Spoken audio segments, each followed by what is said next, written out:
That explains it. Yeah.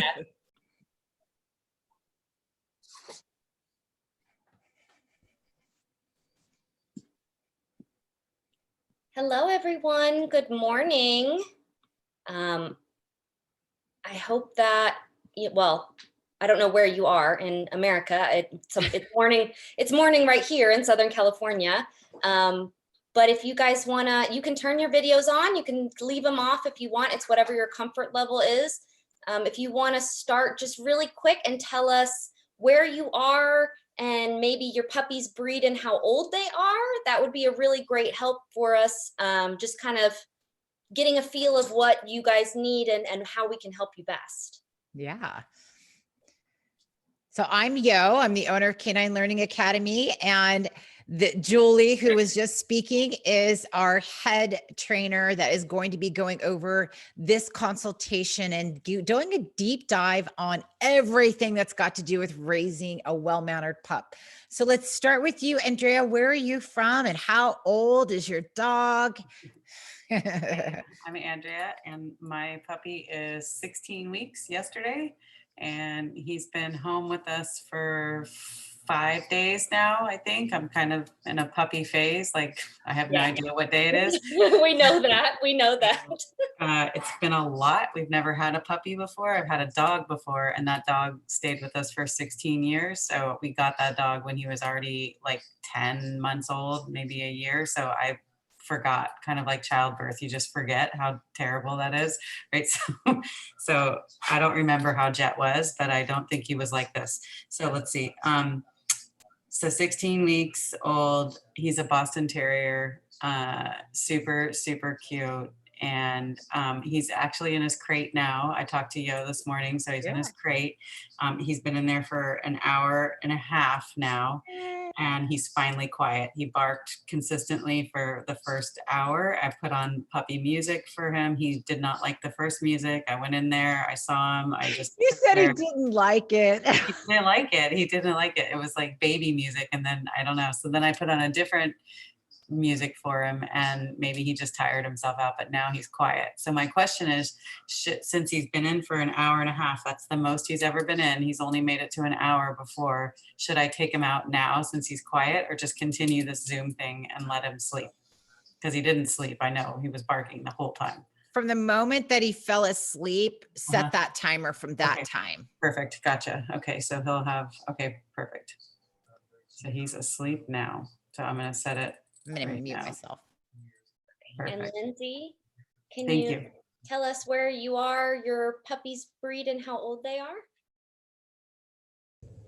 Yes, can you hear me okay? Yeah, I can hear you. Okay. It's really soft. Sorry. I'm actually at work. I didn't know this was going to be interactive. I was more You can use your chat if you want to. Yeah, you don't have to talk to us if you're at work. It's okay. Oh no, that's okay. I was more interested in finding out what you had to share, and I'm just more in the learning experience. We just got a puppy as well. She is 13 weeks now. And so I had a puppy a long time ago, but it's, I'm learning new stuff again now. So just trying to see how I can best, our first puppy training didn't go so well, so I'm trying to do better. We have a mini golden doodle. So I'm hoping that this training route will go a little bit better than the first time. Great. Thank you for joining us. Paul, where are you coming from? And tell me about your puppy, how old and their breed. If you don't want to unmute yourself, you can always just type it in the chat. We'll be keeping track of that chat as well throughout. So totally understand if you're at work. It is 11 o'clock. All right, let me pull this up. Are you ready to go, Yo? We all good? Okay, great.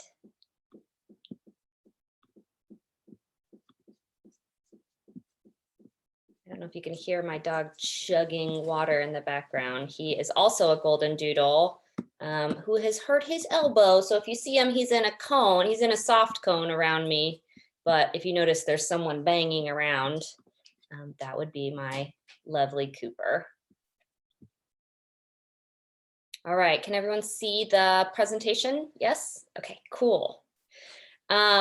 So this is not just about raising a puppy, because I think there's a quadrazillion puppy resources out there on the internet. And I know, especially as a new puppy parent, it can feel very, very overwhelming. But we want you to focus on raising your well-mannered puppy, especially right now.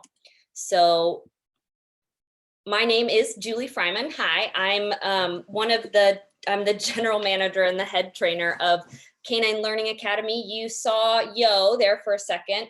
She is the founder and also an amazing trainer and has been doing this for both of us. I put this down at the bottom. Both of us host hundreds of puppies in our own home. So not necessarily in a facility, we actually keep the puppies that we do board and train with in our own home, with our own dogs, on our own sleep schedules. So we are incredibly empathetic to what you are going through right now. We know exactly the sleep deprivation and the excitement and the love and all of those things, that it's like a mixed bag every day. So we are certified Karen Pryor Academy training partners. And that is where the Puppy Start Right program that we're talking about today, at the end, we'll go into how that continues, but we just want to give you guys a deep dive into everything you need to set your puppy up and your home up for success right now while you have this new experience. And then this is, the reason that we're able to talk and be so confident about these resources is because over 70,000 puppies have gone through our program. So when we talk about this is why we do it, or this is how our schedule works, it's just because that's the formula that has been constructed over years and years and years. And we have found it the easiest to get the kind of well-mannered behaviors that we like out of puppies. So just so you know, this workshop is being recorded. So if at any time you want to turn your camera off, don't worry about that. You're not on camera, I'm on camera. But if you do talk, if you want to ask a question or interrupt or anything, what you're going to be on that little camera. So just know if you want to turn your video off. Use the chat window to ask questions during the presentation. We are so happy to stick around in the after, and we're going to answer as many puppy questions as we can, because I know there are a million. Usually someone comes with a long list, and I love that. But we're going to save those for the end, just so that we can get through all of the information in the beginning. And then this is a live workshop. So ask questions as they come into your head, right? I might answer them in a minute, but ask the question anyway so that you don't forget it. And so that we can make sure that you don't leave here feeling like you didn't get what you came for. Some dogs, this is a really hard thing, and I know a lot of puppy parents from a long time ago, some dogs arrive in our arms and they are wonderful and they're calm and they sleep through the night and they're just on the right track. But it is not the norm, and you would probably not be here if you were having the easiest puppy experience of your life. So it's okay. Some puppies sleep through the night. Puppies, it takes months and months for them to get through a full night. So it doesn't matter the breed or the age. What it matters is your plan and your lifestyle. So we work with a lot of different kinds of puppies, and we start when they're young to help build them into the dog and the lifestyle that you plan on having. So it's really easy to see that cute little puppy and just go, I want to love it to death for the next year and just spoil it and give it so many treats. But what we want you to do, which is very difficult, is to think when that puppy grows up in 5, 6, 7 years, I want to know, what do you want to do with your dog? Where do you want to go? Do you want to travel? Do you want to camp? Are you guys just homebodies and you just want a dog that's going to hang out and chill with you? All of those things are totally fine, but you have to decide your lifestyle and how your puppy's going to fit into that. And then we can design a plan around how to get you there. And that includes therapy, service, hunting dogs, traveling dogs. We have a pilot who takes her young puppy, and she's a private pilot. So the puppy sits like in the front seat in the plane with her, and it's so cool. But we did a lot of desensitization when that puppy was young because it's very, very loud. So this is what we're going to be looking at today. If you do have other topics, like I said, we're happy to dive deeper into those at the end, or we can set up a one-to-one, and we'll also talk about how we can do that at the end. But this is what we're going through. So if you don't have your puppy yet, and you're looking into getting a puppy, or you do, your puppy's just fresh into your arms and you're like, I kind of have some questions about their background. We're going to talk to you about the kind of questions or what to look for in a new puppy, how puppies shape behavior, or how we shape puppies' behavior, the really, really important developmental stages that you guys need to learn right now to understand why they're acting this way. Most important, in my opinion, schedule and routine, schedule and routine, schedule and routine when they're babies. Big time. It will save you from pulling out your hair.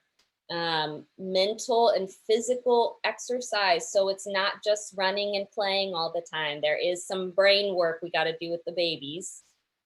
Safe, positive socialization and exposure, and not just socialization, but socialization in our world today, which is we're finding very, very difficult because not a lot of places we can go, but we're going to talk to you about how you can still fit that into your safe post-COVID lifestyle, as well as management to prevent unwanted behaviors, because it all starts right now, guys. All of those annoying adult dog behaviors, they start at this age. So, and then how we can help you, how Canine Learning Academy can help push you into this right direction, or just answer your puppy questions. We have a huge network, a community, a family that we have put together of hundreds and hundreds of puppy parents, and they are or have gone through what you're going through. So, Yo, did you want to go over any of this, or okay? So if you're looking for a new puppy, let's say if you haven't already gotten one, if you're thinking about it, if you're planning it, I know a lot of this time of year, there's promises maybe made to kids or nephews or nieces. Before we head out and put that puppy in a box and wrap it all up, I want you guys to ask some good questions. Please poke some ear holes. Ask the breeder or the rescue what the litter number is. Like, how many puppies grew up in that litter? Did they all survive? Did they all, live together constantly in one kind of box or crate area? Know how many were in the litter. Because if they're a singleton, if there was only one that survived, that can be an important behavioral indicator for us. General health, look for red flags. Is your puppy really, really skinny? Like, can you see the ribs at 7 or 8 weeks old? That might be a red flag, right? Lots of goop in the eyes and ears, or even like dark stuff in the ears. You want to look for like dirt. Are they living in the dirt? Are they being cleaned daily? Are they living on the grass? Those kind of things. And then asking wherever they're coming from, their health records. Video or pictures of the mother, either with the babies or without the babies. And I really, really encourage this one because mom makes a big difference, not just on size and shape of your puppy, but behavior and health. So we want to know what she looks like and how she's doing, not just what the puppies look like, because that's a big deal. Build a good connection with the rescue or the breeder. A lot of them have Facebook groups or Instagram, and the really good ones, whether it's a rescue or a breeder, they're going to want to reach out. They're going to want to know how their puppy is doing long term. And so that's how you know if they want to be involved, if they're checking in, if they want you to be, hey, send us a picture when they're a year old, or make sure to post on Instagram and tag us. You know that they're very confident, not only in that litter, but they're confident that you are going to want to share their name and be a part of their community And that to me says that they're proud and they're confident in their work. Bring an objective person. I think before we had a level-headed person, and I was like, I don't know, I'm a pretty level-headed person, but you show a puppy to me and I can't be objective.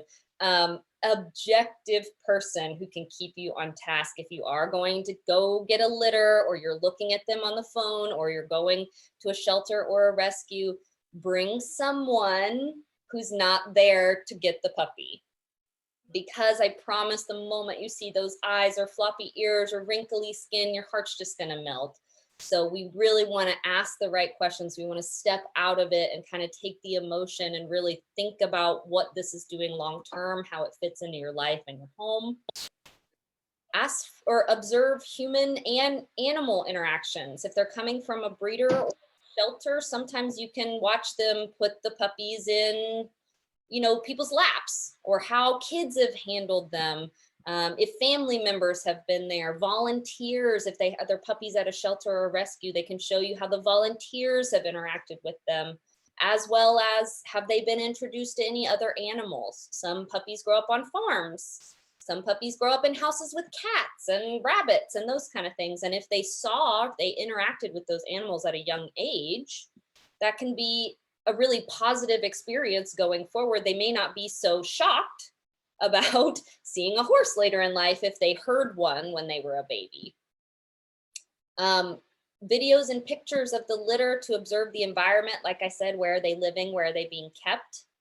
And then potty training. I know some breeders use wood shavings. I know some use litter or grass or dirt. Some are potty pads in the crate. Shelters and rescues, it's usually concrete. So knowing where they're used to going to the bathroom is also going to help you in your potty training and understanding how you can make that transition the easiest for them.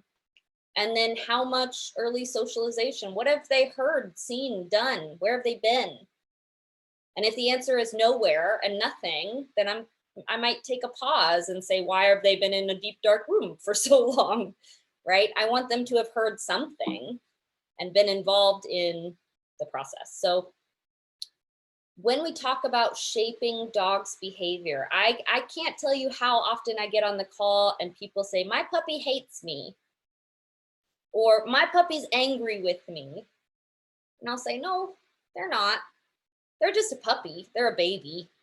And just like a baby doesn't hate you, they're learning, they're absorbing all of this new information day by day by day. They're getting their senses. They're being aware of the stimulation that's going on. And they learn through association.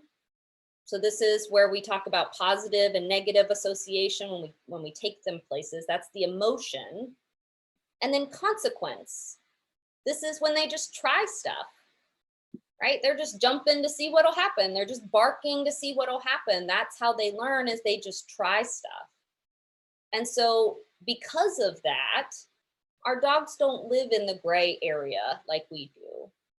They're jealous, they're guilty, they're angry.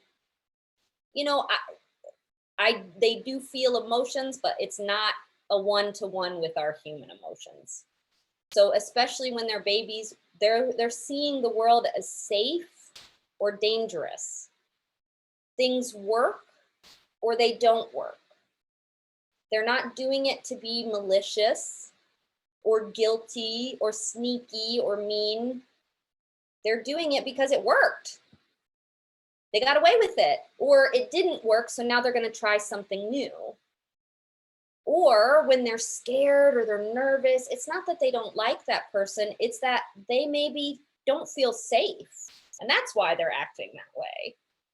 So when we really take all of the other human labels out of it, I want you guys to be very aware of this: safe versus dangerous, works versus doesn't work, because it's going to explain a lot.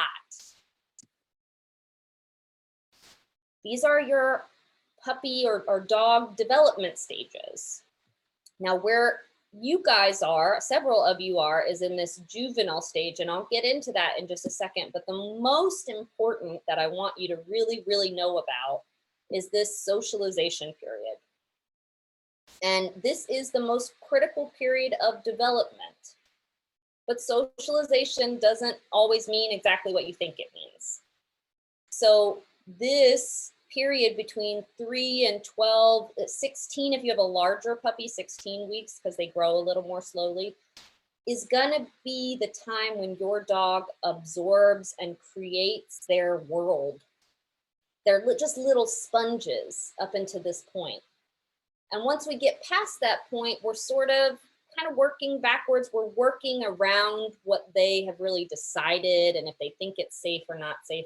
But until they're 12 years old, these are just babies running into walls, right? They jump off the table and they smash and then they bounce up and they keep running around because they think they're invincible at this age. And so you can expose them and teach them that so many things are safe and fun at this age because they're just willing to go out and do anything. Whereas once we get into the 12, 13, 14 week old, we get little skeptical puppies. And they start looking at it like, oh, I don't know, maybe I'll try it, but I need to see someone else do it first. So when we talk about socialization here in a second, we're going to go over what that really means for your puppy in your area. But when we incorporate socialization, it's not the only thing that we do, right? Your day is much more than just exposure. It's potty training and crate training, if that's what you choose to do, and physical exercise and supervising all the time. But then also I want to point this out because we're all home all the time. We're at our stay at home, or you're working from home, or people are schooling from home. Your puppy has to know how to live on their own. We have to incorporate alone time because after 8, I have no idea, how long have we been stuck inside now? 7 months, 8 months? I don't even know anymore. But we're already seeing teenager and adult dogs that have no ability to be left alone because they never have been. And once your dog is 8, 9, 10 months old, they're big and strong, and their anxiety can produce some really serious consequences, not just on their own stress, but on your household. So knowing that, we always want to incorporate and teach our puppies how to be alone, because you got to go to the grocery store eventually. You're going to want to have dinner out. And even those 2 or 3 hours can be very stressful if you have not practiced that. So just keep that in mind. This is my life. This is the schedule that is on my fridge. I know it's on Yo's fridge. Like, this is what we do all day, every day, from the moment a puppy comes home. We potty, same door. So when you have a young puppy, routine, routine, routine, and not just doing it in the same order, doing it the same way. So when you're taking your puppy out to potty, go through the same door, go to the same spot, give them, a really great treat, but have it right there in that area so that over, maybe takes 3 days to really get that on point. If you're doing it exactly like that every single time for 3 days, your puppy's going to go, okay, now I know, we always go out there. We only ever go to the potty in that spot. So you can, we have trained 8-week-old puppies in a week to never, ever, ever go in the house. But that repetition is going to be very, very important. Our mental exercise, and what we mean by that is that dogs were made for a purpose. Although a Boston Terrier is incredibly cute, although a Golden Doodle is incredibly cute, originally these dogs had a purpose. They were meant to work. So if we want them to feel comfortable and to feel satisfied, we have to work their baby brains. You're going to do this by bonding, feeding with hands, using interactive feeders like those Kongs or treat balls, training sessions, even just like a little sit or crate training. It doesn't have to be you're going on a loose leash walk and a heel. When we say training, I mean, I'm teaching you your name. I'm teaching you to follow me through the house, right? But this is still building those blocks that turn into an intelligent puppy. So use mealtime to help with exposure and socialization. And we're going to talk about that again in a second. So keep that word, put a pin in that word. But using their food time, not even going and getting a ton of high value treats, using their kibble to mentally exercise them with games and training and fun activities. Even like putting it in a cardboard box and letting them walk around in the box and getting those things. It's a lot of fun. Physical exercise, we don't want to power through and run our puppies to death, because it's like a little kid. They can run for 12 hours and you have no idea why. But that's because they don't know how to settle down. So we do want to incorporate physical exercise, but not just going on a walk. Say playing with mom, getting down on the floor on your tummy and playing with them and being silly. Fetch, tug, teaching them how to chase a soccer ball, things like that is much more positive of an exercise than just going out and walking in a straight line. I want you to think creatively how you can work your dog's body, because most were made to move side to side and up and down, not just forward in a straight line. So help them figure out their puppy bodies and build that muscle by incorporating different kinds of play in your day. And then potty again, right after you go playtime, you've got potty time and then alone time. And this is where we want your puppy totally like covered up. It's nap time, go to bed, baby.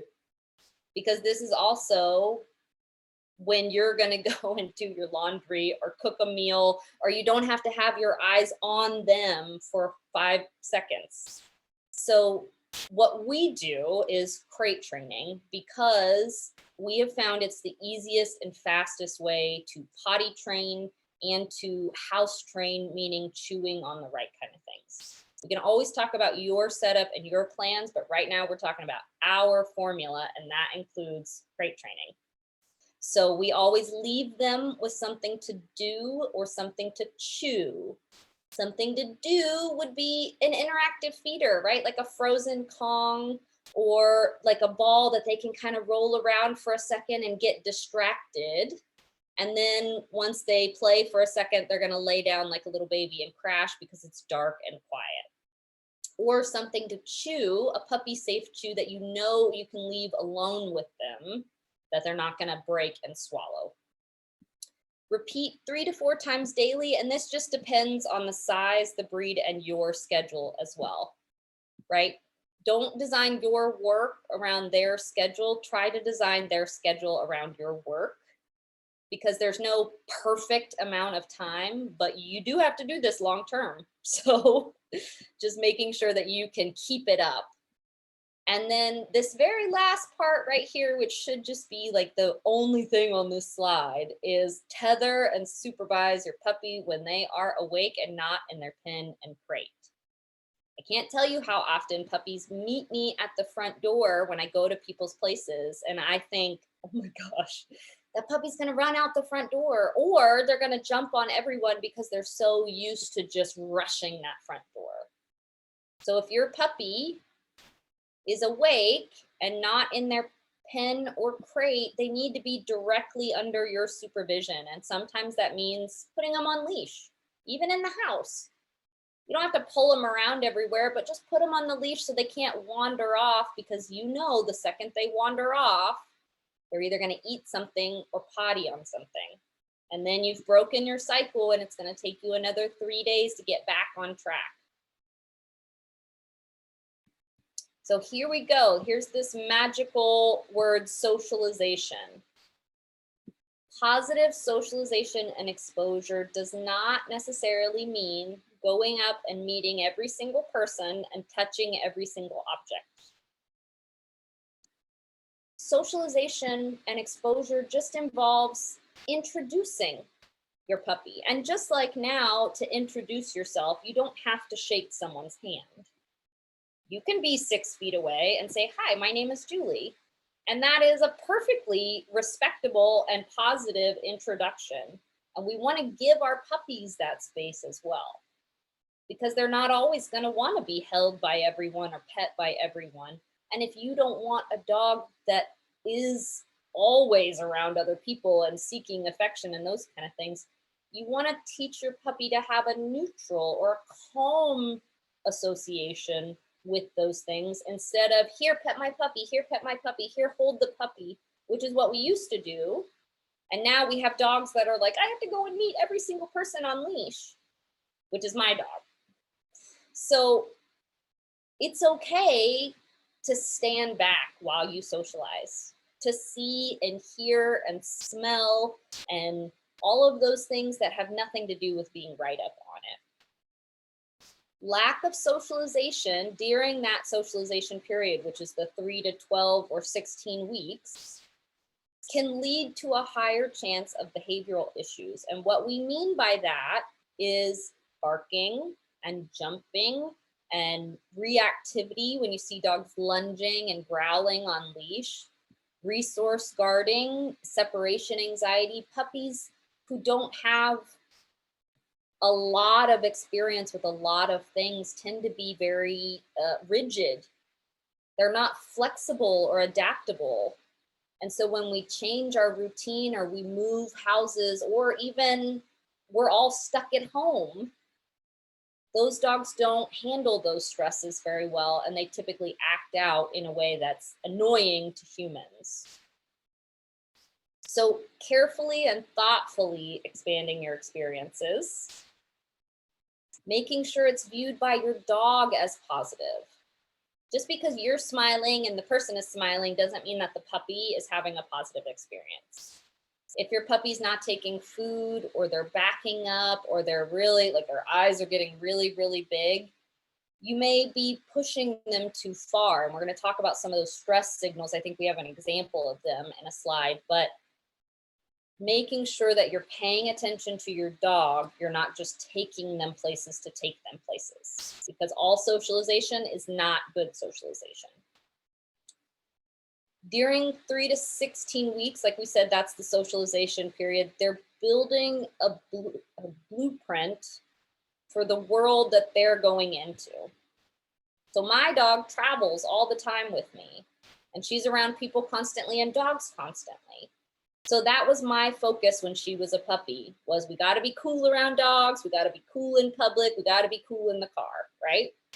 So that was a big part of my focus. But if you live on a farm in Northern California, that may not be your ultimate focus. You maybe want to make sure they're okay with cows and horses and goat noises, something that my dogs probably don't need here in Huntington Beach, because it's very, very rare that we would come across one of them. So thinking about your lifestyle and being really thoughtful of how and when you expose your puppy to these things. It's possible to socialize an older dog, but it becomes more and more difficult because, just like humans, as we get older, our associations solidify. And it's really difficult to change your mind, right? It takes a lot of evidence. It can take work. It takes association changing and support and all of those things. So it's not impossible to socialize a dog that's older than 16 weeks, but it's going to take more time, and you have to be a lot more careful, because we may be working against a previous fear or an unknown, right? Even not knowing something can cause fear in a dog because they don't have an association with it. So here's what that kind of looks like in what we do on our daily, like with our puppies. When we get a puppy for training or for that goes to our school, our first focus when they're 8, 9, 10 weeks is surfaces, is sounds. And I know a lot of people are like, well, I can't set them down. Well, yeah, neither can we. So we brought it inside, right? We just put a bunch of different surfaces on the ground This is artificial turf. That's a big, fluffy, squishy bed. We've got hardwood floors. I think we even have a metal pan on the floor. So all of these things that you're not really thinking about right now because we can't set them down outside. Instead of thinking about that, let's bring some things inside to slowly introduce the puppy, right? Whether it's water, some people will put like a little kiddie pool in their backyard so their puppy can splash around in a brand new surface. You can see we've got wheels, but the most important part is that we're letting this sweet little girl, Darla, explore at their own pace, right? We're not picking her up and setting her and going, okay, well, this is grass, this is a bed. We're just letting her walk around. Look, we have a fake Boston Terrier and she's like, okay, I know that's a stuffed animal. We're using play and high voices and even some food to encourage her to keep going. But there's no pressure to push her towards something, to set her on it. Even this, like these are weird little pokey things, and her sensitive baby paws are gonna feel that differently than maybe an older dog would. But with food and us just saying, hey, go for it, little girl, she's so confident that she climbs up there on her own. Things that wobble or wiggle, cloth. Like when you set a towel down on a slick surface, sometimes it moves and that can freak a dog out if it moves the wrong way. So we want her to be comfortable and confident on all surfaces because we live in the city and we don't know what we're gonna get. Some people have front yards, some people don't. Some people have, you know, a sidewalk that is their front yard and our puppies have to go to the bathroom on the sidewalk. Some have big, lush front areas, but they're just beyond a fence. So you have to walk a long time to go get to a different part. So here's metal, right? Makes a weird sound. Getting a muffin tin and putting their food in there. Or just letting that, like put a ball in there and let them take it out and hear the metallic sounds. I use bowls of different materials. This is plastic. We have metal, I have Tupperware, I have, oh, all the dogs just sat up really straight when I did that. Muffin tins, all sorts of just creative things because as they get older, they become more cautious. And we do have dogs that will not drink out of a stainless steel bowl because the light reflects in it weird or it sounds weird when they're drinking out of it. So we want them to be comfortable around all kinds of things so that when they do come across something new, they're more confident in approaching it. They're like, well, you know, we tried a bunch of these things when I was a kid. I think I can handle one more because they know that they're resilient at that point.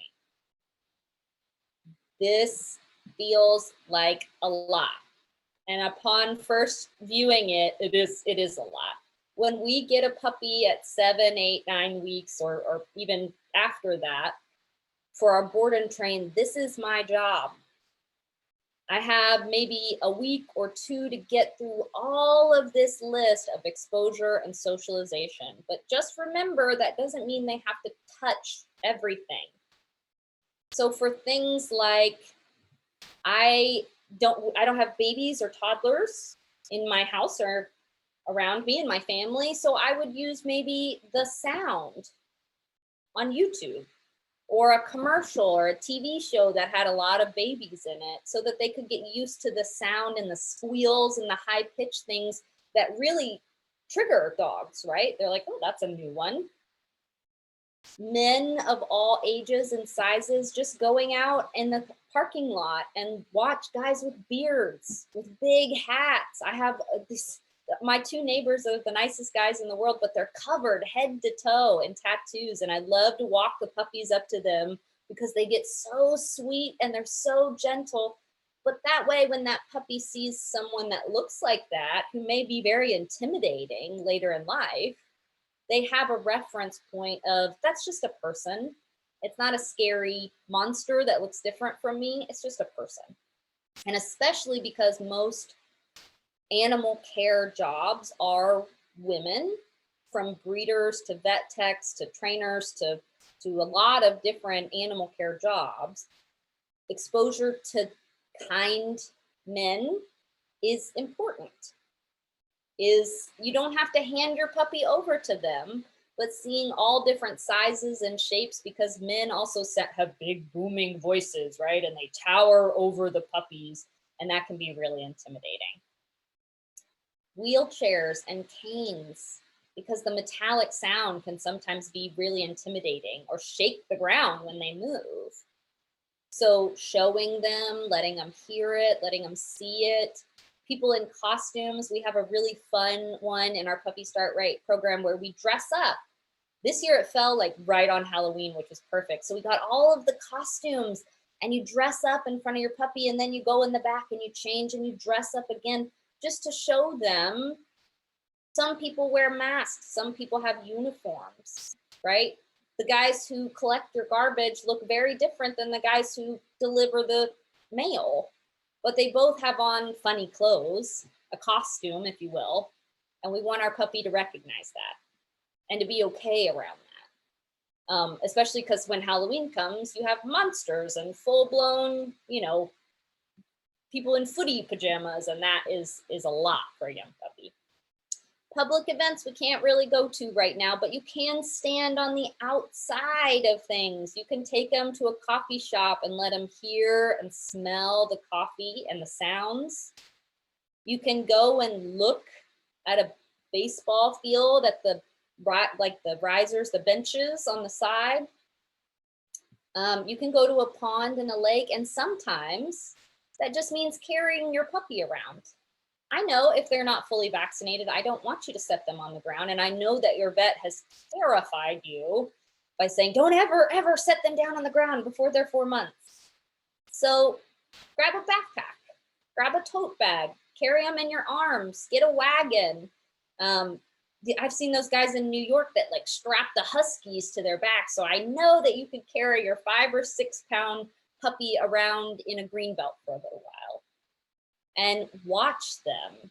Oh my gosh, their eyes get huge, because the things that we're so used to seeing, like rustling leaves or light reflected on your phone, that's a huge deal for a young puppy. And you will see when they come home that they are drained. They are tired because it was so much stimulation. And I don't know anyone who doesn't benefit from a tired puppy. Body language. So like I was talking about, don't just go and indiscriminately expose your puppy to a lot of things, because a negative association can happen. If you think of taking a kid and throwing them in the deep end, like I was when I was a child, some kids will float. Some kids get into it and they're like, okay, well now I can swim. But some kids sink to the bottom and it takes them years to get back in the pool, which was me. So flooding, although it can work, it very rarely does. So we want to make sure that as we're exposing our dog to all of these new experiences, that we're watching them, that we're looking at them. If you're seeing a lot of lip licking, which I always have to slow down to say that, puppies and dogs lick their lips when they're nervous, unless there's food in your hand, and then they're doing it because they're hungry. Lifting their paw. This is a really cute position that a lot of dogs will do, but it also sometimes means I'm really uncomfortable and I'd like to get out of here. A lot of stretching, like when they haven't just woken up, if they're stretching all the time, they're pacing, scratching. If your dog was not scratching themselves inside and they're scratching a lot outside, it's probably not fleas. It's because they're very nervous. And I see that a lot with young puppies. Big yawns, those big yawns that puppies do. Like I said, if it doesn't have to do with them just waking up, it may be a sign of stress and we need to evaluate the situation. Even excessive sniffing, pacing, looking away, all of these things are them trying to avoid a situation. But if we ignore those, if we say, oh, it's okay, it's not scary, and we push them into that, not only are we teaching them that we don't care that they're stressed, they're going to do it anyway, but also that they need to take over, that if they're scared, they may need to bark to get you to go away, or show their teeth because you weren't listening to them when their eyes got really big. So we want to respect these lower, like gentler forms of communication so that we don't accidentally encourage big communication like barking and lunging and all of those things. If we can respect our dog's little signs, they won't feel the need to tell us in a bigger way. And just the trust. I had this conversation with someone yesterday. Your puppy trusts you implicitly. They're just born being wonderful little trusting babies.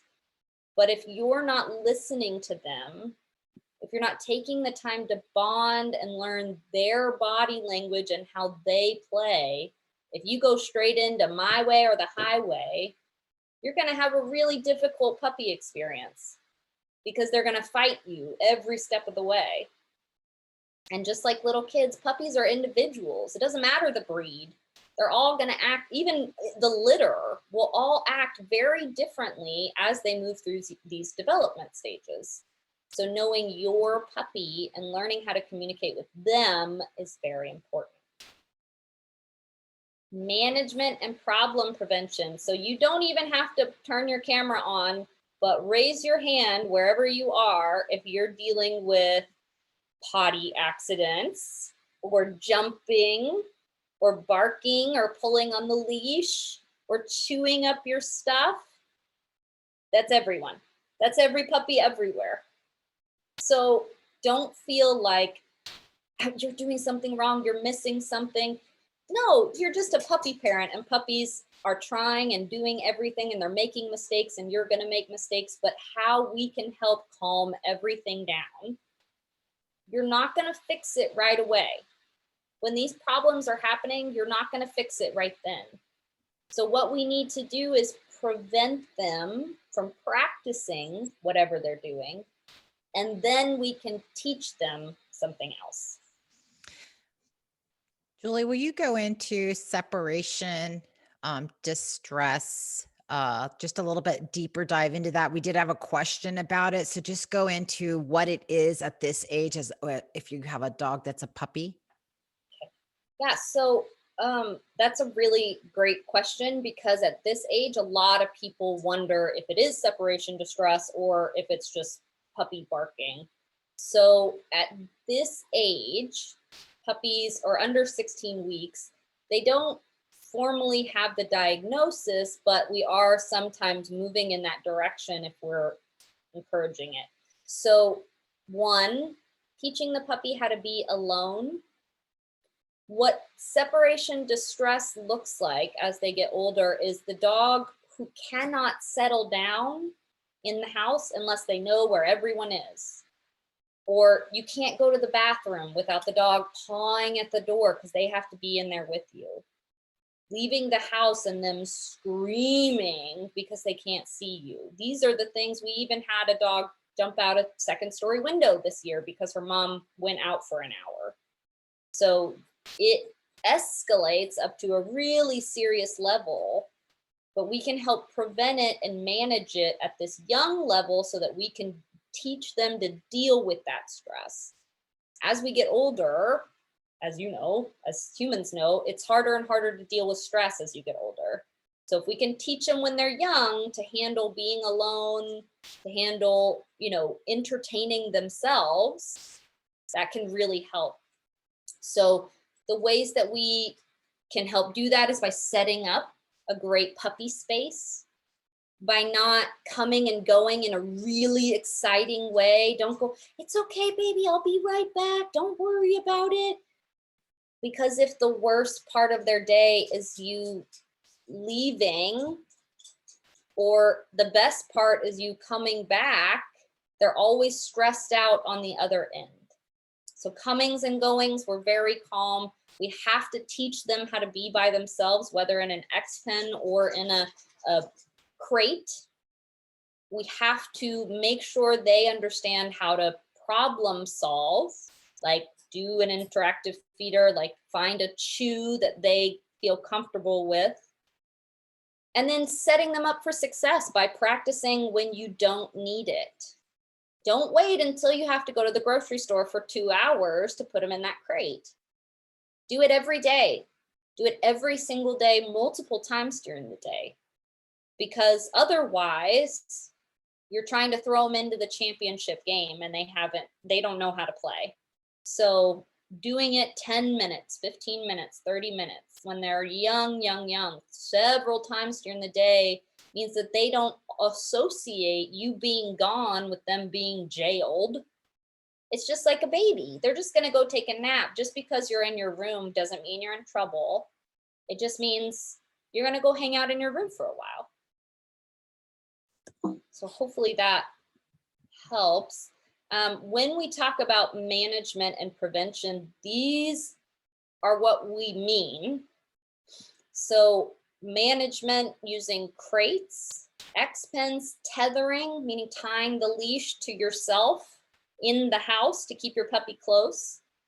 Baby gates, I have them all over my house. Muzzles for older dogs that eat everything on the ground or that have a biting issue. Muzzles don't necessarily mean that they're a mean dog. Sometimes it means they eat everything they see and we need to keep them safe. And then teaching them boundaries, right? When they're allowed to do things, go out the door, go across the street. These are not the only examples of management, but using these, we can help prevent all of these accidents or these annoyances or nuisance behaviors, as a lot of humans like to call them. Because these things, when your dog is 100 pounds, it gets really serious. It's cute and adorable when there are puppies that are mouthing on you, but when it's a 10-month-old and they're putting their whole mouth around your arm, it's not as cute. So we need to practice boundaries immediately. Don't let them get away with it just because they're cute, although I know it's hard. It's hard to say no to an adorable little puppy. I mean, look at this face. Management and prevention, right? Crate training. It's going to keep them away from your stuff. Puppies steal everything. If it's on their level, it is fair game. So always remember that. If your puppy gets something in their mouth, it's not their fault because it was on their level. You are the adult. Just like I wouldn't let a 2-year-old run around in my house unsupervised because I don't know what's under the couch. I'm not going to let this 2, 3, 4-month-old puppy have every corner of the house as well. So crate keeps my stuff safe and it keeps their stuff where it's supposed to be, right? I have a lot of I have parents that'll say, well, I'll give him the bully stick, but then he goes and gets one of my socks. Well, that's because he has 2 options. If we want to limit the choice, if we want to make sure a guaranteed good choice, then I'm going to put him in this crate so he doesn't have access to my things. And he only has access to his chew. So he learns what's appropriate to chew on and he doesn't practice that bad behavior. It creates a safe space. Dogs really like smaller areas. Your puppy probably likes going under the couch or under the chair. They like corners, they like dark places because it makes them feel safe. So when they're overstimulated, when there's a lot of things going on, or you're vacuuming or doing something kind of scary to a puppy, the crate is a nice bedroom or a safe spot that they feel they can retreat into, like a little den. And I have a lot of older dogs that the moment we give them a crate, they just, there's a big breath out. They love it. They go and hide in there because it's a place where 1, they can see everything that's coming at them. And 2, they feel like they have their own private area that has nothing to do with human interaction. And we all need that sometimes. Potty, house, and independence training. So potty training.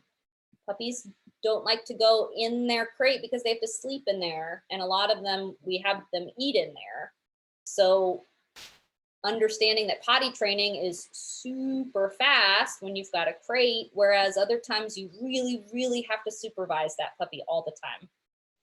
When I say house training, I mean he knows what he's supposed to chew on, and none of my stuff is getting eaten or stolen or ripped up. That's what house trained means. And independence training. Can I leave the room and give my dog something to chew on and he'll stay there? Can I cook in the kitchen without having my dog be under my feet? Not always, but it starts right here, and teaching that preventing them from following you around everywhere you go is going to help teach them that it's okay not to follow mom everywhere she goes. There will be a time that your dog has to be in a crate, whether it's at the vet or for an injury. Dogs with ACL tears or have broken limbs, they can't be out in the house. You have to keep them in a crate, very confined. Transportation sometimes. It's great for messy snacks. That's what I always like for a puppy. So if you give them a yogurt or something like that, it keeps it in the crate and it's easy to clean up instead of all over your house. And nap time. Puppies need a lot of sleep, 18 to 20 hours. And it's very difficult for them to nap in the middle of the room while you're working or you're getting up and going to the bathroom or doing whatever you need to do during the day. It can be difficult for them to calm down while you do that. So making a routine and having a nap time place, just like a crib, is going to very obviously set them up for a nap schedule. And once you've got a nap schedule, oh my gosh, how much freedom you have. You can go and do your laundry. You can plan to go grocery shopping. So once you have that sleep schedule established, you're going to have a lot easier time with your puppy as well. And then safety while traveling, especially if you have a very small puppy. If your puppy is under 10 pounds, please put them in a crate in the car, because it's very dangerous. And there's a lot, especially in California, there's a lot of accidents every year, and the dogs very rarely survive. So we want to make sure that they're safe. Do not drive with your puppy in your lap. That is not safe, and that is not teaching them safety, because then when they're 50 pounds, they're going to want to ride in your lap while you're driving. So securing them and making sure they're safe during travel. Sorry about that. Teaching your puppy to love their crate. So these are our steps when we first have a new puppy and we're working on crate training. We get near it. That's it. The first thing is just put it in the middle of the room and get near it. And then we have them go in it, but no pressure, just go in the crate. It's an easy step. Put one paw in there. Then we're gonna go 1 paw, 2 paw, 3 paw, 4, build some duration. But you'll notice that the door doesn't close until we've already gotten them to go in. So if you're putting your puppy in and closing the door and saying, okay, good luck, kid, they're probably not going to settle down very easily. If you have the opportunity, try to slowly expose them by having it in the room while you play, and then tossing something in it so they can go in and out and they realize that it's not a trap. We build duration. We can feed them in there. We can have them play in there. We can give them a chew in there, but leaving the door open. So again, they don't feel like it's a trap. Then we start to close the door. Then we do the door close with duration. And then we start working on leaving the room. But all of this happens in small steps because puppies are not made to be alone. They're born in big litters. They come home and all they want to do is be held by people. So teaching them to be by themselves takes a long time. It's not a natural thing. But if you want to have a life outside of stay-at-home orders, if you ever want to be able to go out to eat, even just for an hour or two, this is a really important step in that. And it's not for forever. You don't have to put your dog in a crate for the next 10 years of their life, but it's going to make that potty and house and independence training go a lot faster, so you can get to that free roaming puppy, free roaming dog, than starting off with 100% space and then trying to add in rules, because then you become, you know, mean mom or dad. So let's add to this. So a lot of puppy parents, they get the crate, they get their puppy home, they put the puppy in the crate, and they're like, great, it worked. And then puppy starts crying and begging to come out. And I've seen it happen where pet parent goes, oh, are you okay? And you go and you open the door and the puppy goes, oh man, all I got to do is cry and make some noise and they come running over. So if you have already done that, it's okay. It happens all the time and you can totally reverse. If your puppy is crying, barking, scratching at the door, not wanting to go in, resistance, it just means that you are at the level where you need to work on crate training. And it is a process, Paul. Yes. And Armando, great. You guys are asking really, really good questions when we even bring a puppy home. And if they haven't been crate trained and we are doing board and train with this puppy, we do have to put the puppy in the crate pretty quickly before the dog actually loves the crate. But what we do is we work on these games. So this is what it looks like. And I've got lots of video that we'll share with you guys on the steps. But here's the thing. If you're struggling with your puppy enjoying their crate, then you are stuck here in this step of training. Before you teach sit and go to your bed and watch the spin and the roll over, you want to do crate training as one of the training things that you work on pretty regularly with your dog. In my opinion, it should be something, the first thing you work on, like 3 to 4 days, 3 to 4 times in a day, along with potty training. Those are the two things: is love your crate, and this is where you need to go potty. So she went through the steps. These steps are exactly the same for any puppy who's not completely loving their crate. Get on the floor next to the crate, open the door, and whether you're tossing food in there or you're playing with the toys, you just want to have that crate right next to the puppy and then be okay with it. If they show any signs of fear of even the sight of the crate, then you're going to need to back up and you're going to be adjusting there. So the door should not close until, of course, when your dog is in there and you're having to go put them down, the door is shut. But when you're doing crate training is just like training sit or go to your bed. It's something you're going to do until your dog is really, really loving their crate.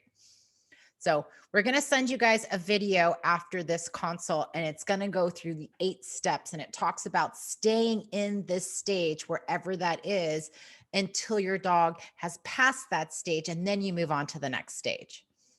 Cool. All right, Jolie, back to you.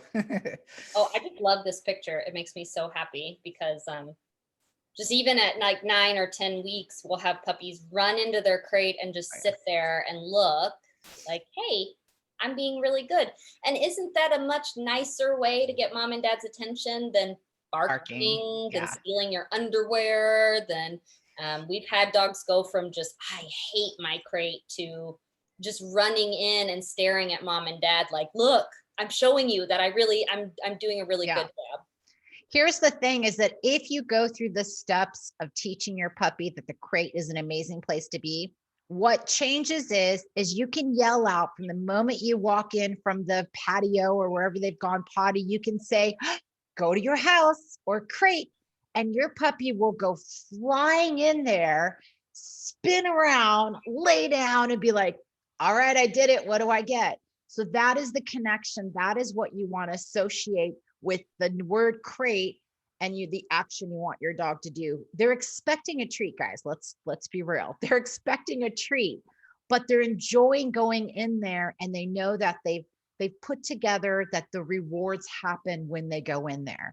And you start to alter the reward. We talked about, we sometimes use food, we use play, we use petting, but whatever that reward is, whatever the dog is willing to work for, we're going to use that to motivate them to love their crate.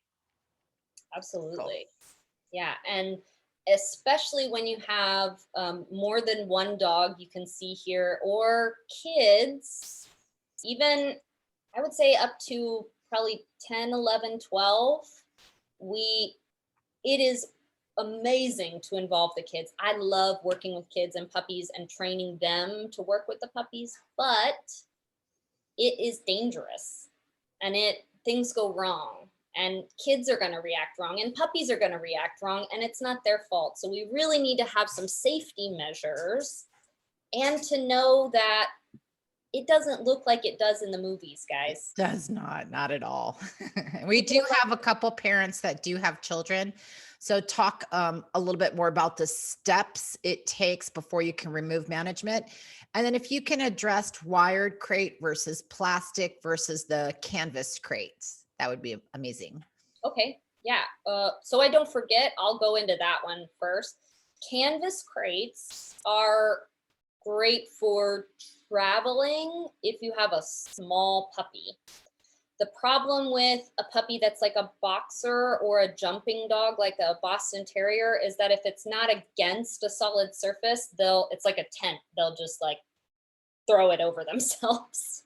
So sometimes I've come into the room and they're like rolling in it because they jumped up on the side and then it kind of toppled over them. So if you have a very, very small puppy and you're traveling and you know they don't jump, I think canvas is okay. In terms of wire versus plastic, I like these for the car because they're sturdier. Their impact is gonna be a little bit better. But also, I have these in my house, and sometimes it's a little bit darker. It's a little bit easier to shut out the light for puppies who get overstimulated very easily. Wire crates allow more airflow through. So big dogs that get hot, that have double coats or triple coats, are gonna have more circulation in a wire crate, but it also does allow in more sound and more sight. So if your puppy is very easily overstimulated, just like some babies can't sleep with the TV on, your choice is going to be more towards the plastic because it's covered and it's darker. This isn't a hard and fast rule, so it's not that one is always better than the other. I have multiple kinds in my house that I rotate the dogs through to make sure that they're comfortable in all of them.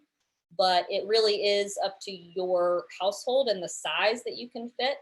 You want your dog to be able to stand up, turn around, and lay back down. So if it's too much room, you risk an accident. But if it's not enough room, you're also confining them really, really tight, and they might get hot or fussy. So just kind of be aware of those. The steps to, oh, did you want to add to that? Sorry.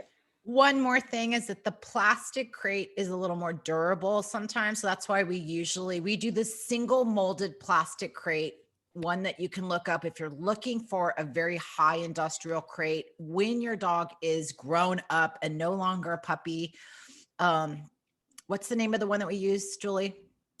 We have Rough Tough, RUFF, Rough Tough. So Rough Tough kennels are a single molded crate. Now those crates and anything that's plastic, they're much easier to clean.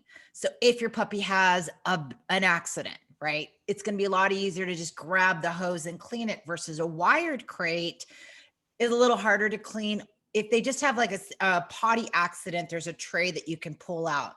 The other thing about wired crates is they're collapsible. So those of you that said, I want to go camping and I want to go, to family's house and I travel a little bit, here and there, the wired crates collapse. You can pop them back up if you're in a hotel. We went to Vegas with several dogs and we brought wired crates, but in our vehicles, because of the amount of driving that we do with dogs, we all have single molded crates in the car because they don't rattle. So no wired crates in the car. It's just dangerous. If you do get in an accident, those things will go poking around and they're loud versus a plastic crate for the car. And in the home, we do a combination of plastic and wired crates. Absolutely. And then when you're introducing those things, it's the exact same steps for the wire crate versus the plastic crate, but you want to go through the same steps because again, those are different surfaces and your puppy may not transfer one comfort to another. So just go through those steps again. When we're talking about little kids, we want ultimate safe. My goal for you with kids is to have 0 bites, 0 scratches, 0 crying kids in the kitchen. Now, is that gonna happen? I hope so, but babies and kids get in accidents. So if you have a young puppy and kids, those dogs and kids are never out in the same space together, unsupervised, ever, ever, ever. And there should be a barrier because not only do we have to teach the puppy how to behave around the baby, we have to teach the kids how to behave around the puppy. And my dog, who is almost 4 years old now, wow, is terrified of kids because kids come up and they pat heads, right? That's what they think that petting a dog is patting them on the head. Or they pull their tail or they get right in their face. And that's not how a dog greets other dogs. So they don't know that that's okay. And the baby doesn't know that it's not okay.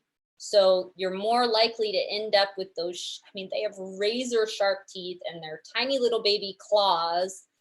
It's going to go wrong in a couple of seconds. Someone's going to get knocked over or the puppy's going to start licking the face uncontrollably. So first step, every single interaction should be behind a barrier. Every single interaction should be behind a barrier. Until your children follow every single instruction that you give them, every interaction should be behind a barrier. Because we need to teach the puppy how to be calm and not immediately rush up and jump on the baby because little kids have food all over their face, right? They have smelly and their hair, they have dirt in their hair and all sorts of things. And puppies want to jump up and get to them because it's fun. So first, here's the management. We're teaching the puppy to sit when the baby's in the room. So instead of waiting for an accident, we're being proactive and saying, when the baby's in the room, the puppy needs to sit or the puppy needs to lay down on their bed. And until that's a guarantee, if she's still jumping on this barrier, at least I know 1, the baby is safe. And 2, we need to train some more. I mean, she's not quite ready for us to remove that management. Same with older dogs and puppies. Bentley's 6, 7 years old now, I think. He is not having an 8-week-old puppy in his face, and neither is my big dog. So it's the same thing that until you know their manners are polite, until you know that it's not going to turn into a nuisance for whoever's house it is, whether it's the older dog or the baby, we need to teach our puppies exactly what to do. So management, first thing. Step 2, train a desired behavior, whether that's go in your crate, go in your pen, sit, go to your bed, all of those things. But only once that's a guarantee, only once your puppy does it every single time with that barrier up, do we start removing the barrier. Because remember, puppies learn by what works and what doesn't work. So the first time they jump and they get the jam off your kid's face, they're gonna go, wow, that was a really fast way to get some yummy food. It worked. So I'm gonna keep doing that over and over again. And that's where we risk a kid either falling or yelling.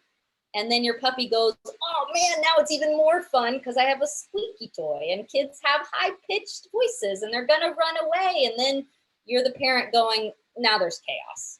So set yourself and your kids up for success by incorporating that management day one, and then also talking to them about how your puppy should be handled, how they need to not be in the puppy space, just like the puppy shouldn't be in their space. So teaching those boundaries early and often with both your kids and the puppies. So if you have already given your puppy too much space and you're thinking, oh my gosh, I should have done this, that's totally okay, especially because you guys have young puppies. Now, remember, sometimes we get a dog that has got to stay at the parents' house for the first week of their life. So they've had 7, 8, sometimes 2, 3 weeks before we get the puppy, and then we have to start from scratch. So if you haven't done so already and you've given too much room, which I'm seeing in the chat, you're going to set up your management. Now, the more space you give them, even if you're giving them an X-Pen, is sometimes too much space. I know that in our heads, we think, oh, they need a living room or that, but dogs really don't do anything unless you're entertaining them. So the crate is the very first thing that you want to make sure that your puppy's completely comfortable with. Then having an area like an X-Pen area, and it can be attached to the crate. So that is a great setup. And we can show you some videos of setups in a little bit, or we can just talk through it, or you can snap a picture of what you got and we can give you some guidance. After this little consult, we have a one-to-one strategy call where we're going to ask you to give us your pictures and videos of what your setup looks like so we can help guide you. But my point was that if you haven't done your setup yet, your management yet, you can totally set it up right after we get off this call. And then here's what's going to happen is your puppy's going to go, what the, right? They're going to go, this is not happening, right? Yeah. So what happens is your puppy's going to resist. They're going to jump, they're going to bark, they're going to cry, just like any child would if all of a sudden you go, sorry, you can't have the keys to the car anymore. Like, what?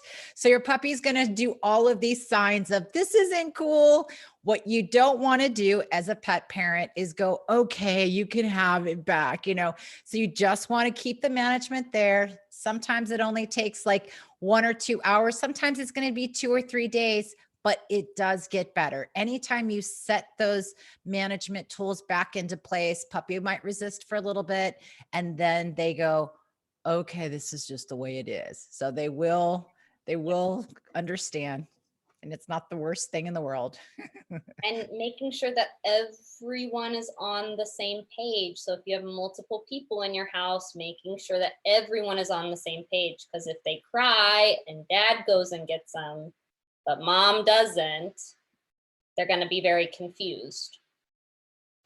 So the basics, we've talked about all of the puppy rearing, but I know you guys are like, how do I get the sit and the stay and the loose leash walking and all of those things? The first step, of course, is the socialization and exposure. You have another 10, hopefully 15 years with your puppy to teach them every behavior in the book. And it is not true. You can teach an old dog new tricks every day. But the first things that we want to make sure that your puppy knows, especially in our program, these are our first steps. How to take food when being approached. A lot of food motivated dogs or puppies will learn to snatch food out of your hand. And when they do that and you drop the food, they're like, oh, wow, I got that a lot quicker than I thought I would. So we want them to know, one, that our hands are good things. When we reach towards them, they're providing something good. And two, how to appropriately take food from your hand. Follow me. Teach your puppy that you're a cool person and that it's nice to stay next to you. And sometimes that is tethered. And sometimes you're just teaching your puppy how to stay close to you when you're in the backyard or when you're in the garage and you want to kind of work on the beginning of walking. We teach them follow me and how to stay close while I'm walking. Targeting, what this means is we have our puppies go and touch something. So for us, a hand target means that their nose is coming up and touching our hand. And we do this to move our dogs left, right, up, down. so that we don't have to drag them by their leash or pick them up. We teach our puppies to make the movement on their own, because I have two 80-pound dogs and I am not forcing them in a crate because they will win, right? But if I can use some targeting, if I can motion, if I can do something that they easily know how to do, we could probably reach our end goal a lot more quickly. Using management, so teaching them it's not a punishment, it's you're not in jail, we're just setting up some boundaries. Capturing wanted behaviors. It is so easy to tell your puppy what they're doing wrong all the time. But we tend to go, oh my God, thanks, they're quiet, right? When they're actually being really good. So what we mean by capturing wanted behaviors is if your puppy walks up and sits and looks at you nicely, make sure to acknowledge that, especially because if that doesn't work, they might try to come up and jump because the other way didn't work. So now they're trying something new. So if they're laying on their bed, if they're sitting for pets, if they're going in their crate without being asked, make sure to reward that, to acknowledge it right when it happens and to reward it, to encourage them to do it more and more often. And then load the clicker, which we're clicker trainers, which means that we use a click, a uniform, ambiguous sound to tell the dog they did it right and that something good is happening after. And that is, it's just a method of communicating to the dog that you did it exactly right in that moment and that I'm gonna go and get you something so that I don't always have to have treats with me or on me. And I can build that relationship really quickly by getting them to trust me. So here is one of our case studies. Yo, did you want to talk about Jackie Daniels? Sure. So a client will say to us, this is the type of dog I want. I want to be able to, in this case, this is my dad, Gary, who is almost 80 and said, you know, honey, I see you just having such a good time with the dogs. I would love to have a dog that I can travel with, you know, a dog that will help me exercise, a dog that's a really good companion. He's got diabetes, so it would be nice to have a dog that would alert him if his blood sugar level was low. He's got vertigo, so he falls down and he's on the side and needs to have someone help him with at least alerting someone in the house or letting someone know that he is down. So an alert dog. So those are all the things that we're thinking of when someone says, I want to get a puppy. And so I know that you guys either have your dog or you're getting your dog. So it's not relevant about which kind of dog you get, what size, but that is our expertise, is we help pick the right puppy for you and the family. Besides that is you can raise and train a dog that fits into your life by doing a lot of the things that we just said, set up management, but know what you want. If you want a dog that travels, what does that mean? It means you're going to have to expose your dog to being in the car, being okay with going, you know, to different places, seeing different kinds of people. Think of a dog that goes, in this particular case, this dog went to the Grand Canyon. It was like when we went to the Grand Canyon with this puppy, there was people everywhere from all over the world. A puppy that you know is going to travel, you want to expose them to that as much as you can. Now, with the times that we're at right now, it has been challenging, but that's what YouTube is like. You can go up YouTube and you can pull in lots of different people chattering away. If you've got, if you want to live on a farm and there's cows, you can look up on YouTube the sound of cows. So whatever the sounds are like, you can expose your dog to that sound, because remember, they smell, they see, they can hear really, really well. So you can always expose them to the different senses besides just seeing and greeting people and dogs.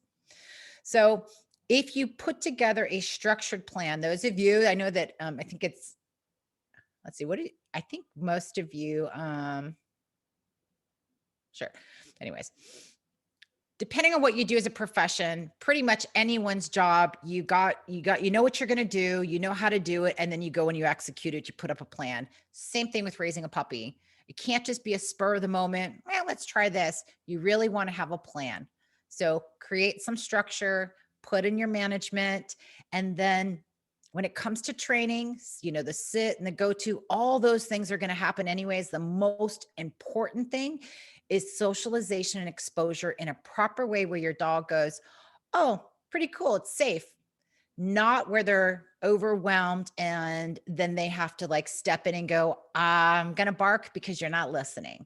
So in this case study, this dog was right away trained right when we got her at 8 weeks. She was actually shaking when she was at the breeder. She was flown here from South Dakota, and we really didn't know if she was going to make even being able to get on the flight. But she did make it on the flight. She did really well. And when she got here, she was the runt. We brought 3 puppies from this litter over to train. And JD was the youngest, or not the youngest, the smallest, the most petite and everything. And she was also the one that was very, very quiet and stood back. And her other siblings were, you know, very outgoing and confident. They tried things first. She was very reserved. In 48 hours, and we've got videos of these 3 puppies coming from the plane, and the first, I think 2 or 3 days, I recorded almost everything, and I can probably share that. It's on YouTube, of their experience. JD, which is this dog right here, ended up being the most confident, the most outgoing, doesn't react to things, doesn't bark, can go off leash in a very short amount of time. And that's the cool thing about puppies compared to children. And I've had both. So I can say that I've had 3 kids. My youngest is 27, and I've had, you know, over 70,000 puppies go through our program. Puppies are much faster to train. You know, they can train in hours, days, weeks, where children take so much longer. So know what you want, put it into play, commit to training for 4 or 5 months, and you will have the dog of your dreams. Whatever that is. When we say, what are your goals? Whatever that is, you commit to the training and you will totally get it. It's if you don't put something in place and you kind of, well, we're going to halfway do things. You're more likely to have problems, and it gets frustrating and it becomes very stressful, but it doesn't have to be if you set up a really nice plan. Is that it? Perfect. Okay, I'll just go into this one. So steps for puppy training. Here are the basic steps. Step 1, set up management. Where do you want your dog to be? Where do you want them to be comfortable? What does that look like? Set up your management everywhere so that nothing can be, the puppy doesn't have to learn on how to do things. It's just there. Establish that routine. We gave you a little bit of a routine. We've got an ebook for you so you can like really have that and kind of figure out what works for your life.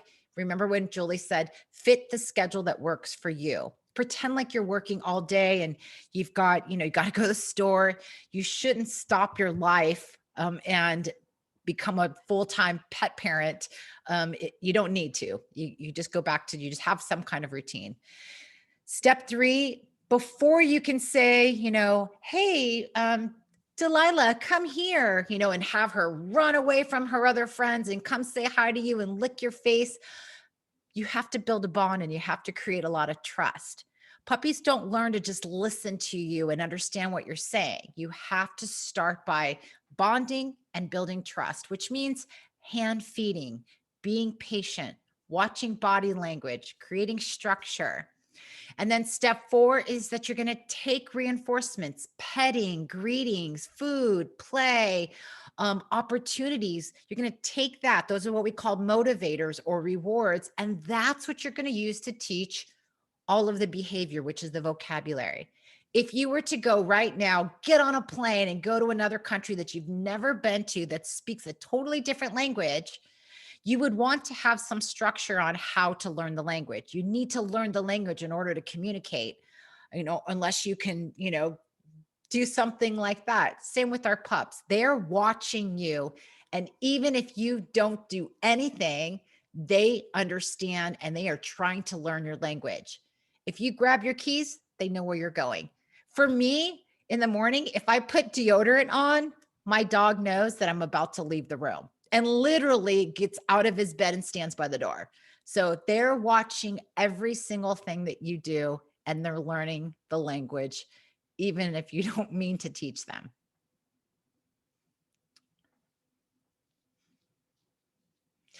All right, so here's a little bit about some of the programs that we have for you. So we offer in-person and online training. We have an all-day school where we've got 3 buses. If you're in our service area, obviously we don't go to San Francisco, but we are in, we're in the Huntington Beach to Long Beach. So we're along the beach cities. We have 3 buses that have about 45 crates in them, and we pick up puppies in the community and we do all the training. We've got a group of trainers, we do all the training, and then the dog goes home after school and they basically just get a transfer session on a weekly basis. And the pet parent doesn't actually have to do the work. They just have to know the vocabulary. That's our all-day school program. We also do board and train. You heard us talk about that. That's where we take the puppies and we do 24/7 work with the dogs, specifically for pet parents that just don't have the time. They don't want it. It's not fun anymore. And they want a certain dog that can do a lot of certain things. That's where they go, you know what, I want you to do it. And if they're struggling, we have pet parents that are just struggling with the nighttime routine and the potty routine. That's something that we are really structured and really good at. Then we do the home study program, which is today was an orientation or consultation. It's things like this, but just being able to give you access to a bunch of videos. That is our online home study program. Now, just we go out and help in the community. Our puppy program is usually most of our free stuff so that we can get people to just have a well-trained dog. And then, so we offer a one-to-one strategy call, which allows us to see what it looks like in your home. You can set up a phone or a phone interview, or we can, basically talk and figure out what you have going on in your home and what your individual specific needs are. And just, take a 30 minutes and just help you out to get you kind of, on the right start. And then let's just flip over to the next one. It's so weird not having my little remote, but so what we want to, let's flip over this page. Okay, so we'll go into questions. So what we do have for you is a Facebook group that we're going to give you a link to. I think I already dropped it in the chat. You're going to click that and you're going to join our puppy community page. We're going to stream this also in there because we've got 3 consults coming up. So you're going to get to be able to share this with your family so that everyone kind of understands the concept of it. We also have for the rest of January, we're going to be diving in and going in live and just giving you free tips. So we're going to do a socialization tip. All of the problem behaviors that we hear with puppies, we're going to go into a deep dive. There's 8 of them. Potty training, separation to strip, counter surfing, jumping, pulling on leash. We're going to jump in and just give you live information on how to address that. Plus, it's the platform where you can just ask us questions. So we're going to have a live Q&A where you go, yo, Julie, I am struggling with this. What do I do? And we're going to just answer your questions together as a group so that you understand you're not the only one. Definitely not the only one that's feeling that. All right. So let's answer some questions. I've got a few questions in the group that Julie, we can just answer, and then we'll close this and make sure that they get the link to the Facebook group and the challenge that starts in January, which just is basically an opportunity for them to ask us questions and get some more training tips. Cool. Cool. Do you have any specific ones that they were asking about? Early on, I think we handled most of like the separation distress was a question. Okay, here, I have limited space in our living room and want to integrate a pen system to reduce the size. Will it be difficult to undo the freedom that my dog has had? And how do we do that? So talking about how do you know to add or take away space, Julie? One, is your puppy having accidents? Are they still chewing up things? If so, then we definitely want to limit. Yeah, okay. So they're a normal puppy. They're having accidents and they're chewing on things. So we want to have a space of only puppy things. So setting up an exercise pen where it's only their toys, their water, their food. There's nothing that they can access, including walls or corners that they might chew on. And So there's usually 8 panels in an X pen. We'll sometimes open up 8 to 6 of those panels and just make a big circle around the crate. The crate is normally in the corner of a room against 2 walls. The back of the crate is against a wall, and then the side. And then we normally cover up the crate all the way around when the puppy is inside, including the front, but the sides and the back should be covered always. So it looks like a little cave. Okay. The X pen gets to open more and more. So maybe it's in the shape of a circle or hexagon or whatever shape that is at first, but you can then, if you watch my hands, one will start to open up and then it'll be an L, or then it'll be a rectangle. So you get to open it up in the room that it's in based on a couple things. 1, the puppy is relaxing and settling in their space. 2, there's no accidents. And 3, the chew stuff that your dog's choosing to chew on is appropriate. So they're not chewing on parts of the floor, pieces of the rug. We had one that was able to like snag a tiny piece of the carpet and pulled the entire stair like completely. We've had, and here's the other thing on size. I know you asked about the size. We recommend at least 30 to 36 inches or higher. Even our very, very small puppies that you'll see a lot of videos of. Romeo, I've got videos of him climbing straight up the X pen and dropping down. Yep. When your puppy is alone and you are completely out of the house, use your crate. The X pen is, okay. The X pen is supposed to be used mainly for when they're eating and they need more space, when they've already been in the crate a couple times. So you'll keep going back and forth. You usually use the crate always for sleep. And then once they're doing really, really well with loving their crate, then we'll open up the X pen and let them also sleep there. You can unmute yourself. You don't have, it's easier. Okay, so my puppy right now, currently, he sleeps in the bed. So, and he sleeps through the night, which is nice, but you can see the cat right here. Yeah.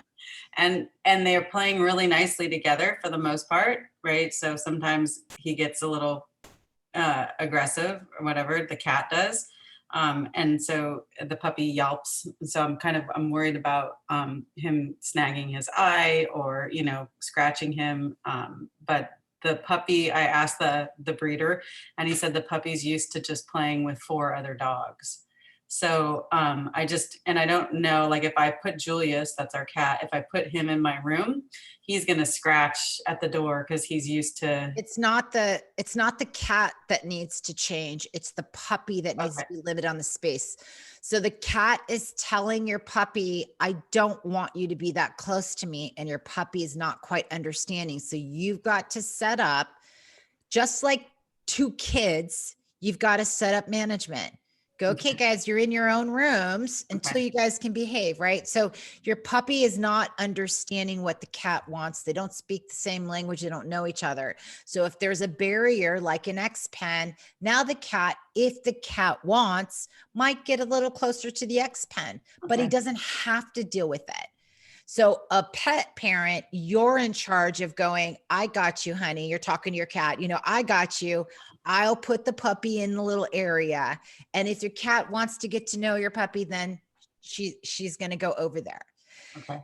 In the bed, if your dog is not potty trained or house trained, meaning that they don't put things in their mouth that they're not supposed to, dog really does need to be contained, especially when you are not, when you're asleep or when you're not there.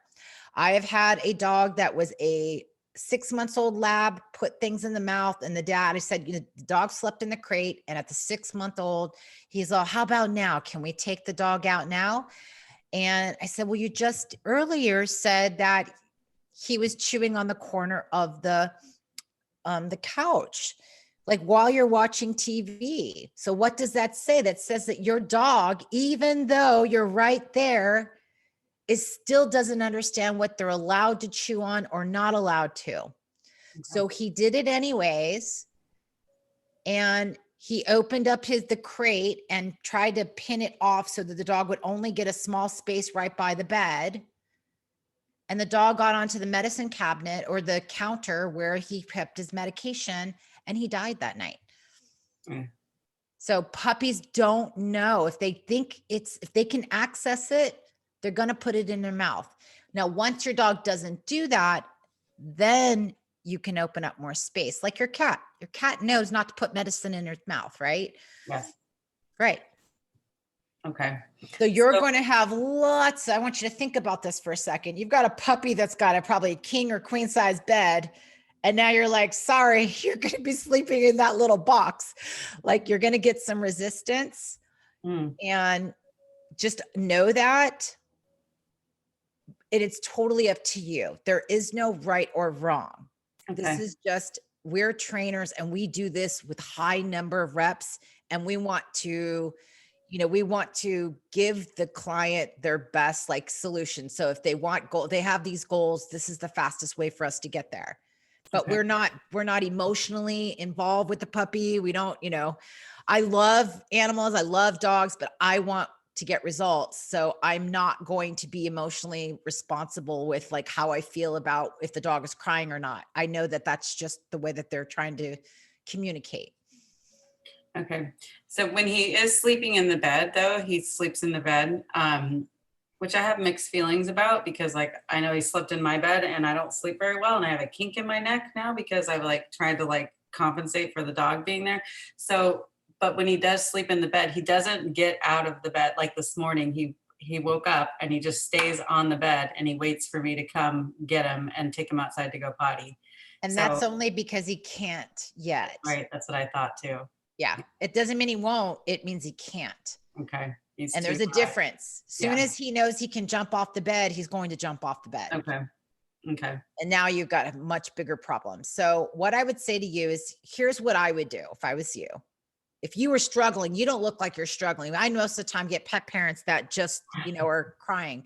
So, or they're struggling in their relationship in their family because everyone's mad. So that's not what I see with you. So I'm not saying you need to do this, but here's what I would do is I'd put the crate on top of the nightstand at my eye level. And so he's sleeping on the bed, but he's in the crate, you know? Okay. And then everything goes well, I would put the crate on the floor next to my bed.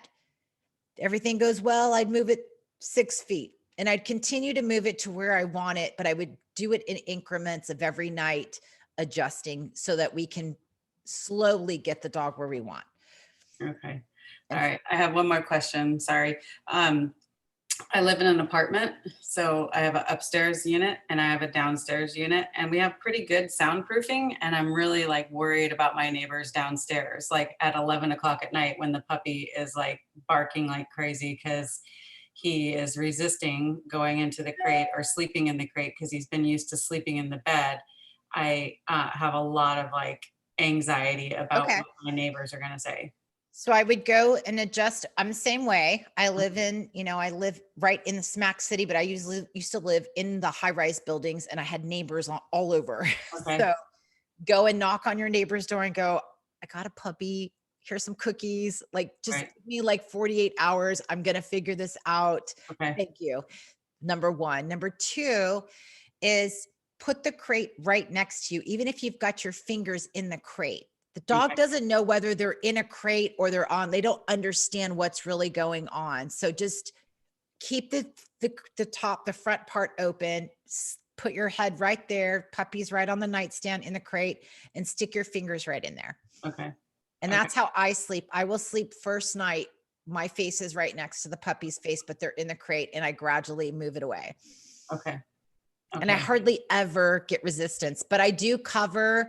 I've had one puppy that nearly broke me. And it was the smallest 2-pound multi-poo ever, but I picked up pillows and moving blankets and I surrounded it and I just built a little fort. Okay. So you can Yeah. also take blankets and put them underneath your door to block out sound, Okay. close all the windows and play the TV or music, to help drown out some of the noise. Okay. Okay.